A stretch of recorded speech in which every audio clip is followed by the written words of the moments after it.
For centuries, we believed electricity traveled only from storm clouds to Earth, carving its violent path downward through the atmosphere with immense power. However, high above the thunderheads, something extraordinary happens that defies everything we thought we knew about the true nature of lightning. Imagine standing on a mountain peak during a storm, watching bolts pierce the ground below with tremendous power and destructive force.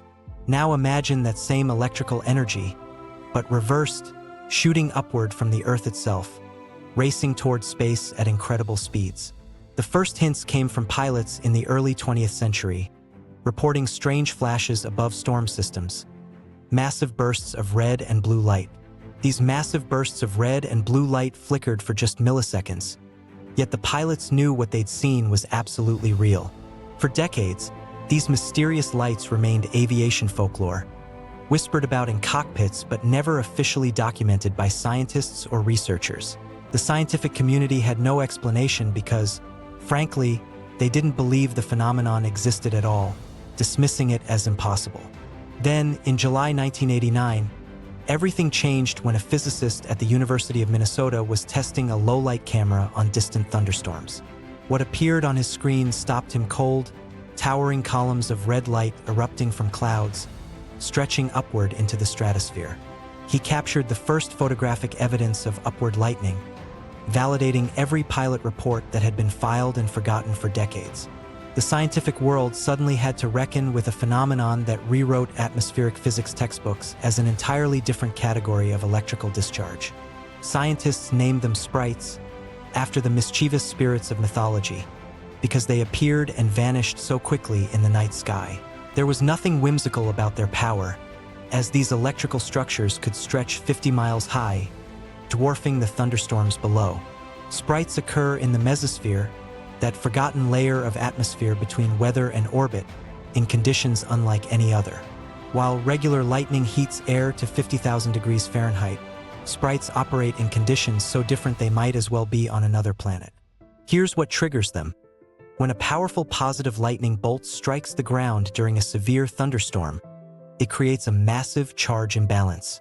The upper atmosphere suddenly finds itself electrically stressed, like a rubber band stretched too far, and something spectacular has to give. Within milliseconds of that ground strike, the stressed region above the storm explodes with electrical activity, creating ghostly red tendrils. Electrons race upward at speeds approaching 100 million feet per second, ionizing the thin air and releasing tremendous energy in an instant. But Sprites aren't the only upward phenomenon. There are also blue jets, narrow cones of blue light that shoot from thunderstorm tops. Unlike Sprites, which start above the clouds, blue jets emerge directly from the storm itself, like searchlights probing the upper atmosphere. Blue jets climb to about 30 miles altitude before dissipating, roughly 3 times higher than commercial aircraft typically fly. They're powered by intense electrical activity in the storm's upper regions, moving fast from cloud top to maximum height in less than a second. Then there are the gigantic jets, the rarest and most powerful of all upward lightning, connecting thunderstorm tops directly to the ionosphere. They transfer massive amounts of electrical charge across 50 miles of vertical atmosphere in a single, brilliant discharge that is breathtakingly powerful. A gigantic jet might occur only once or twice per thousand storms, making them incredibly difficult to study and observe for researchers. When they do appear, they're spectacular, starting blue at the base like a jet, then transitioning to red higher up like a sprite. Detecting these phenomena requires specialized equipment, with high-speed cameras capable of thousands of frames per second being essential for researchers. What looks like a single flash to us is actually a complex sequence of electrical discharges, each with distinct characteristics and behavior patterns. Space-based observations have revolutionized our understanding, with satellites now monitoring storms globally, cataloging thousands of Sprite events every year. From orbit, scientists can see entire storm systems light up with upward discharges, revealing patterns invisible from the ground, in an extraordinary view.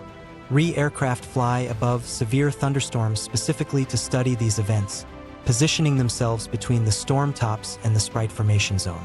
It's dangerous work, flying through turbulence and darkness, surrounded by electrical activity that could strike at any moment. yet the data is invaluable. Ground-based observation networks now stretch across continents, with automated cameras scanning the night sky above active storm systems. When one camera detects a sprite, it triggers nearby stations to analyze the same event from different angles for precise calculations.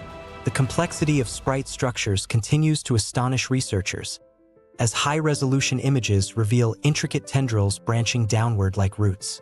Each tendril follows the path of least electrical resistance through the thin air, creating patterns that look almost organic, as if the atmosphere were alive. Some sprites produce halos, expanding rings of light that race outward at thousands of miles per hour before the main sprite structure forms. These halos represent the initial electrical breakdown of the upper atmosphere, a shock wave of ionization that prepares the medium for the discharge. The colors themselves tell a scientific story. Red dominates because at high altitudes, nitrogen molecules are sparse and easily excited by electrons.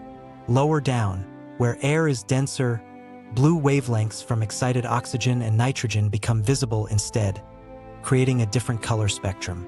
Understanding upward lightning matters beyond pure curiosity, as these phenomena affect the global electrical circuit of our planet. Every second, thousands of thunderstorms worldwide generate electrical currents that flow through the atmosphere and back to the surface, maintaining balance.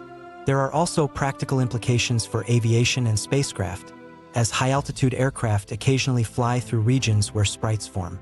Spacecraft in low Earth orbit pass through the ionosphere where gigantic jets terminate, so engineers need to understand these electrical interactions. Climate scientists study sprites because they're indicators of severe storm intensity, as the most powerful thunderstorms produce the strongest positive lightning. By monitoring sprite frequency and characteristics, researchers can track changes in severe weather patterns over time as climate conditions evolve globally. Other planets likely experience similar phenomena. Jupiter's massive storms should theoretically produce sprites far larger than anything seen on Earth. Mars, with its thin atmosphere, might generate different discharge patterns entirely. Studying terrestrial sprites helps us understand atmospheric electricity across the solar system. The mystery deepens when you consider what we still don't know, as scientists debate the exact mechanisms that trigger specific sprite structures. What determines whether a storm produces sprites, jets, or nothing at all? These questions drive ongoing worldwide with great urgency.